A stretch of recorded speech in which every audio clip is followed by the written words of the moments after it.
कोई तरमीम करते हैं, बड़ी मुशावरत करते हैं, चंद घंटों के अंदर ऐसे ही तरमीम होती है। और इसके पीछे सारा का सारा एस्टेब्लिशमेंट का खेला हुआ खेल था। उनकी नालायकी अब इनके खाते डालने की कोशिश की जा रही है।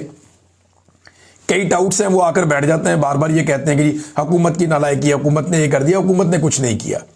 सियासतदानों का इससे कोई लेना देना नहीं है। बहरहाल ये फैसला हो जाएगा, फैसला होकर लिस्ट पाकिस्तान में दी जाएगी, उसके मुताबिक हो जाएगा। लेकिन इमरान खान साहब ने नवाज शरीफ को बड़ा जबरदस्त मौका दे दिया है।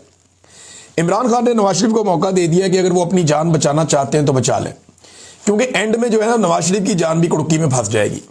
उसकी मैं आपको वजह बताता हूं क्या है। ये बहुत बड़ी खबर है और इसको जो समझने वाले हैं ना वो समझ जाएंगे। होगा ये कि आसिम मुनीर के साथ जो पिछले एक हफ्ते के अंदर नवाज शरीफ साहब ने कर छोड़ी है ना, या इस निजाम ने या इस हुकूमत ने जो भी आसिम मुनीर के साथ किया है, ऐसा तो एक एसएचओ के साथ भी नहीं होता। वो बेचारा अपनी तैनाती के लिए आता है तो उसको बता देते हैं ठीक है फलाने दिन आ जाइए, उसकी तैनाती हो जाती है।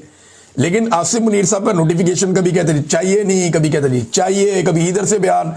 फिर वो इतनी शर्मिंदगी हुई आसिम मुनीर साहब को कि टाउटों के जरिए ये स्टेटमेंट दिलवाने पड़े कि जनाब नोटिफिकेशन की तो जरूरत ही नहीं है। आपने देखा अंसार अब्बासी साहब तक ने लिख दिया और लोगों ने भी लिख दिया। मैं अंसार अब्बासी साहब को टाउट नहीं कह रहा, लेकिन बहुत सारे टाउट पहले ये बातें कर रहे थे।